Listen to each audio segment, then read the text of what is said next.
And now we have a very important topic, Aqeeda Khatm Nabuwat, and Maulana Muhammad Tasin Akhoon will be speaking on it. Aqeeda Khatm Nabuwat. Assalamu alaikum wa rahmatullahi wa barakatuh. Alhamdulillah Rabbil Alameen, wa salatu wa salamu ala Sayyidil Anbiya wal Mursaleen, amma ba'd. Alhamdulillah, it's a great blessing of Allah subhanahu wa ta'ala that He allow us to be in such a gathering where He's speaking on the Sirat of Rasulullah sallallahu alayhi wasallam. And the speakers, they gave their speeches, and very heart-touching speeches, and they completed their topic and in the praise of Rasulullah sallallahu alayhi wasallam. The topic that I have given is Khatm Nabuwat, Aqeeda Khatm Nabuwat, the tenant creed of finality of the Prophet sallallahu alayhi wasallam. And this Aqeeda, or this belief of Khatm Nabuwat, was the first Aqeeda that took place after the demise of the Prophet sallallahu alaihi wasallam. And consensus of all Sahaba, of all Muslims, were was the Khatm Nabuwat. And the first battle that ever took place was because of Khatm Nabuwat after the demise of the Prophet sallallahu alaihi wasallam. That's how important this topic is. And ulama have mentioned that in the time of the Prophet sallallahu alaihi wasallam, the many battles that took place for the safety of Islam, safety of the Muslims, and to improve Islam in the time of the Prophet ﷺ, protection of themselves, there's only 200 Sahaba became shaheed. Only 200 Sahaba became martyred. And it's to protect the honor of Khatm Nabuwat, the finality of the Prophet ﷺ, there's about 12,000 Sahaba, 1,200 Sahaba were killed. Amongst them were tabi'een. And there's about 700 of them were huffaz of Quran, and they were scholars. And that's how important this topic is. Where Allah subhanahu wa ta'ala mentioned in the Quran that ما كان محمد أبا أحد من رجالكم, that Muhammad sallallahu alayhi wasallam is not that he's not a father to any of you men. In this ayat, Allah subhanahu wa ta'ala is saying that he's not a father to any of you men, but Rasulullah sallallahu alayhi wasallam is blessed with children. He had daughters, he also had son, but the son, they died before the age that they could reach the type of rajul, of maturity, of a man. Now this ayah says, does it mean that that this ummah is deprived of a fatherly sympathy? That's what this ayat is referring, that we don't have any mentor, a father that is, father love is very important to a person. So are we deprived of that? But then Allah subhanahu wa ta'ala says after, وَلَكِنْ Rasulullah, but he is your spiritual father. He's not biological father to any of you men, but he's a spiritual father. وَلَكِنْ Rasulullah, he's the messenger of Allah. Now the question arises, when a son, he inherits from the father after the father passes away, does he inherit the traces of his spirituality? Does he inherit Nabuwat also? Would he have the permission to become a Nabi? Will become waris after Rasulullah sallallahu alaihi wasallam? Then Allah subhanahu wa ta'ala clarifies, wa Khatm Nabiyyin. No, he's the finality of the prophets. He's the seal of prophets. There will be no prophets after him. And he clarifies this in this ayat. Allah subhanahu wa ta'ala clarifies the tenet, the main belief of Khatm Nabuwat. And they said there's about 100 ayat in the Quran that is speaking of the finality of the Prophet sallallahu alaihi wasallam and the Khatm Nabuwat of Rasulullah sallallahu alaihi wasallam. And there's about 210 ahadith of Rasulullah sallallahu alaihi wasallam speaking about the finality of the Prophet ﷺ, where Rasulullah ﷺ constantly saying many times, and in the ayat Allah subhanahu wa ta'ala, the spiritual, the person could have his spiritual father. Can he inherit the spiritual benefits? Can he become a Nabi or not after Rasulullah ﷺ? Can he inherit that? In the hadith of Ali radiallahu anh, in time of Tabuk, when Rasulullah ﷺ was going to the expedition of Tabuk, and he appoints Ali radiallahu anh behind him as a leader, And Ali radiallahu anh, he wanted to go with him. He was feeling that I also want to join the battle. So Rasulullah sallallahu alaihi wasallam, he said, aren't you not happy that my connection with you, as Harun alayhi salam has connection with his brother Musa alayhi salam? That means we have the same connection. That I'm appointed, like Musa alayhi salam went for Mount Tur, and he appointed Harun alayhi salam behind him. So same way I'm giving you the same honor. Aren't you happy with it? But then he clarifies there could be a doubt that the Nabuwat could continue. Then Nabi sallallahu alaihi wasallam clarifies in the hadith. He said, "La nabiyya ba'di," but there's no prophet after me. Yes, we have the same status as Musa and Harun, but there's no Nabi after me. And the hadith of where it said, if Nabuwat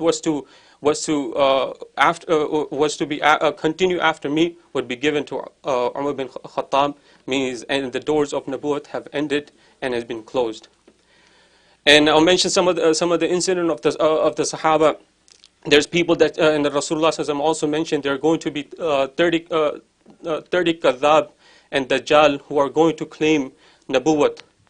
And the scholars, they're so careful when they speak of this topic that they say don't attach a false prophet, because a prophet cannot be false. Don't attach jhuta nabi. He said don't even say jhuta nabi, because nabi jhuta nahi ho sakta. A nabi cannot be a liar. Don't even attach these two qualities, this quality of kadhib, dajjal, to a nabi. But these people, some people in time of the Prophet ﷺ claimed themselves to be liars, and Musaylima kadhab, or Musaylima the liar. And the incident that I'm going to mention, particular incident, there's a Sahabi named Habib bin Zayd radiallahu an, Hazrat Habib bin Zayd radiallahu an, al-Ansari. He was the messenger of Rasulullah sallallahu alaihi wasallam, and he would deliver he was given an order to deliver the message to Musaylima kadhab. And when he delivered the message to Musaylima kadhab, they said, do not hurt the messenger. That's common. But he started torturing Habib bin Zayd radiallahu an. And Musaylima kadhab, he said, do you believe atashhadu anna Muhammadur Rasulullah? Do you believe that Muhammad sallallahu alaihi wasallam is the messenger of Allah? He said, of course, naam, of course, ashhadu anna Muhammadur Rasulullah. He said, anni Rasulullah, do you believe that I am Rasulullah? And he said, I can't hear you. What are you saying? He said, I can't hear you. Then he repeated again. And he repeated again. He said, do you believe that Muhammad sallallahu alaihi wasallam is the messenger of Allah? He said, of course, I do. Ashhadu anna Muhammadur Rasulullah. He said, anni Rasulullah, that I am the messenger. I'm also the messenger. And he said, I can't hear you. So he became very furious by his action, became very angry. He said, cut his hand off. They cut his arm off. And he makes him repeat again. And he constantly doing this to him, and they're cutting his limbs off limb by limb, to a point that he has nothing left on his body. That they cut his leg off, and he's completely mutilated. And he constantly asking him, do you believe that I am Rasulullah? And he said, I can't hear you. I'm deaf. And at this, Habib bin Zayd al-Ansari radiallahu anh becomes shaheed. And Allah subhanahu wa ta'ala informs Rasulullah sallallahu alaihi wasallam of the shahadat of Habib bin Zayd radiallahu anh. As Rasulullah sallallahu alaihi wasallam hears this, and he starts to cry, and he informs the Sahaba. So the mother of Habib bin Zayd radiallahu anh, Ammara, she gets up with excitement. He said, today I have made my milk halal for Habib.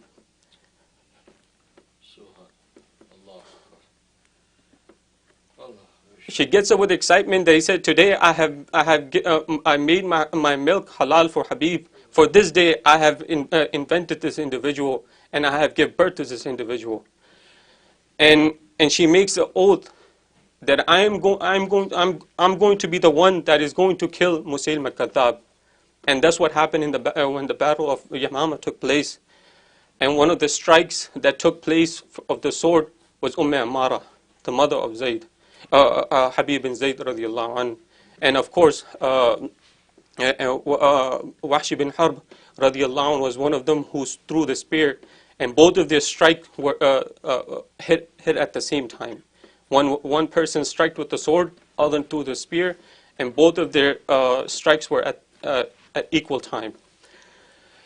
And a similar incident that took place in Yemen, there was a person, Aswad Anasi, he also claimed himself to be a prophet, and he also claimed himself to be a false prophet, and he started torturing people who did not believe in him.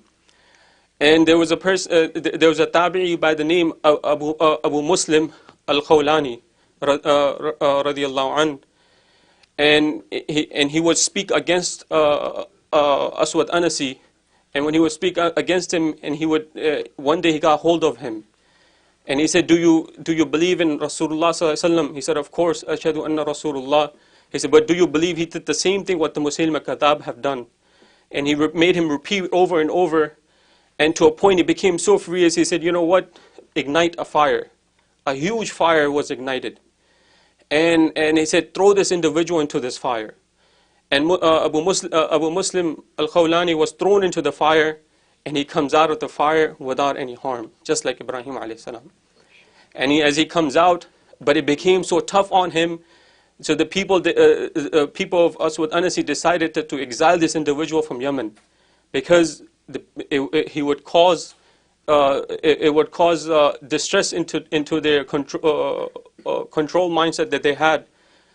And he was exiled from Yemen, and he migrated to Medina to meet with Rasulullah sallallahu alaihi wasallam.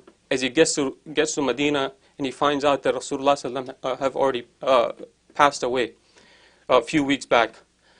And he goes to Masjid Nabawi, and he's performing salah. He performs salah. Umar bin Khattab, he sees this individual that he has never seen, and he asks him, where did you come from? He said, I came from Yemen. And Umar bin Khattab, he asked him, have you heard of a person who was thrown into the fire? One of our friends was thrown into the fire, but he came out safely, nothing happened to him. And he said, yes, I know that individual. His name is Abdullah bin Thuwab. He's Abdullah bin Thuwab. It's Umar bin Khattab. His intelligence such high. And he said, and he became little, his firasat is so high. And he said that, he said, take qasam that you're the same individual. Take qasam that you're not the same individual that I'm speaking of. And he says, of course, it's me. I'm the one who Allah subhanahu wa ta'ala protected me against Aswad Anasi. And Umar bin Khattab, he became so joyful, and he hugs him, and he starts to cry. And he takes him to, at that time, Amir was Abu Bakr radiallahu anh, he was the Khalifa, and he takes him to Hazrat Abu Bakr radiallahu anh, and he tells him the incident of Abu Muslim al-Khawlani, that that's what happened to him. And Abu Bakr radiallahu anh, and Umar bin, and he's sitting in front of them, he's about to sit in front of them. Abu Bakr radiallahu anh tells him, sit between us, between Umar bin Khattab and Abu Bakr radiallahu anh. And this tabi'i is sitting between these two great individuals. And at this moment, as they're speaking, Abu Bakr is also emotional of the incident that took place with him. Umar bin Khattab, he said, I'm glad, I'm so happy that today I get to meet from my ummah, from the ummah of Rasulullah sallallahu alaihi wasallam, an individual that the same miracle that took place for the Khalilullah Ibrahim alayhi salam, the same miracle that happened to Ibrahim alayhi salam, that is also had happened to the ummah of Rasulullah sallallahu alaihi wasallam, one of the ummati of Rasulullah sallallahu alaihi wasallam, and he kisses his forehead. And this were the incidents that I'm mentioning. Some of the incidents was the first creed, first Aqeeda that the Muslim have ever united was the Khatm Nabuwat, with the finality of the Prophet ﷺ. And many ahadith of Rasulullah ﷺ said, La Rasul ba'di wa la Nabiyya ba'di. There's no prophet after, there's no Rasul after me, nor a Nabi after me. So in a critical the point that I'm going to mention in the ayah, there is mentioned that Ma kana Muhammadun aba the Muhammad sallallahu alaihi wasallam is not a man to any one of you. Walakin Rasulullah wa Khatm al-Nabiyyin. And the technicality that is in there, that in here Hazrat have also mentioned, is the point that he's saying Khatm al-Nabiyyin. The difference between of a Nabi and Rasul. What is the difference? The difference is there's about 124,000 Anbiya alayhimus salam. The 124,000 Anbiya alayhimus salam, and amongst them about 313, some of those I mentioned 313 are Rasul. And few of them are mentioned below 10, some of them mentioned in the Quran. And Rasul, in a layman's term, you could say as if Rasul is a doctorate degree, right? And Nabi is the master's degree, Some of the traces that the Rasul have, Rasul cannot be overpowered completely. He cannot be killed, right? These are the traces of a Rasul. Rasul would never be killed. A Nabi could be killed. Nabi could be killed in the incident of Yahya alayhi salam and Isa alayhi salam. Isa alayhi salam, he's a Rasul, and he cannot be overpowered, and Allah subhanahu wa ta'ala raised him to the heavens. And for Yahya alayhi salam, he was killed. So Nabi is a master's degree, and Rasul is doctor's degree or PhD degree, right? And Nabi could become a Rasul. Rasul cannot become a Nabi, because you already have your doctorate. You can't go below, right? So same way in this ayat, Allah subhanahu wa ta'ala said, وَخَاتَمَ النَّبِيِّينَ. He's ending the master's degree. If he said وَخَاتَمَ الْمُرْسَلِينَ, then it would have made a point that yeah, Nabi could come after Rasulullah sallallahu alaihi wasallam, just like the Qadianis and Ahmadiyas have they try to misinterpret the ayat. But in here it's saying Nabi cannot come. Any form of Nabi cannot come. Like I mentioned of the incident of Ali radiallahu anh, they said, La Nabiya ba'di, there's no Nabi after me. Right? So there's a critical point. They will bring the same ayat in front of you. He said, we do believe in the seal of the Prophet sallallahu alaihi wasallam. We do believe in Khatm Nabuwat. He said, no, that's not, you're not completely believing in it. You're misinterpreting the verse. We're here, Allah subhanahu wa ta'ala is saying that the end of master's degree, there's no more master's degree. So how the person is going to get to PhD degree? There will be no way that person could get. If it said Mursaleen, then we could have give you the benefit of the doubt that yeah, there's a prophet who would come after you. But what the many riwayat have been mentioned, that there's no prophet after me, and and they would bring this misconception where we talk about there's going to be 30 liars, right? But there's more than 30 liars. It's a min ummati, Rasulullah from my ummah. They are going to believe in Rasulullah sallallahu alaihi wasallam, just like Musaylima Kadhab also believed in Rasulullah sallallahu alaihi wasallam. He said, let's make a deal. I am the prophet of the desert. You're the prophet of the city, right? And he would try to imitate and copy. They said Rasulullah, there was a well, and the Sahaba, they said the water of the well is bitter, and it's not clean water. And Rasulullah sallallahu alaihi wasallam blew into the water, and he spit into the water, and his lu'ab mubarak was mixed into the water. He said, toss this into it, inshallah the water would come. And that the Sahaba did in the miracle of the Prophet sallallahu alaihi wasallam, the water started gushing out of the well. And Musaylima Kadhab did the same thing. He told his followers, bring water, I'm gonna blow into it, I'm gonna spit into it and toss it into, find a well where there's no water in it. There's bitter water in it. And they did that, and they did the same thing. The water dried out completely. There was no more water left into it. And the same way, this person came to Rasulullah sallallahu alaihi wasallam who had he had no hair. He had no hair, and Rasulullah sallallahu alaihi wasallam rubbed his hand mubarak over him and blow on his head, and his hair it started growing hair. And Musaylima Kadhab did the same thing. Person, he had a little bit of hair around, like we have, the hairs around. In the middle of the person is bald. So Musaylima Kadhab, and he also rubbed the hand over him, and he lost complete entire hair that was around it. So these, and if you really look into their lifestyle, even Mirza Ghulam Qadiani, it's just a clown show. You listen to it, you read it, and you'll be like, how these people have such following. And they would cause gymnastic between the Hayat Isa alayhi salam and he said that in one place you claim that the Isa alayhi salam is going to come. So this is a very technical point that I could clear. Just like how many surahs are in the Quran? 114 surahs, right? Where's the last surah of the Quran? Surah Nas, right? If there's no other surahs, right? Let's just say hypothetically all the surahs disappear. What's the last surah?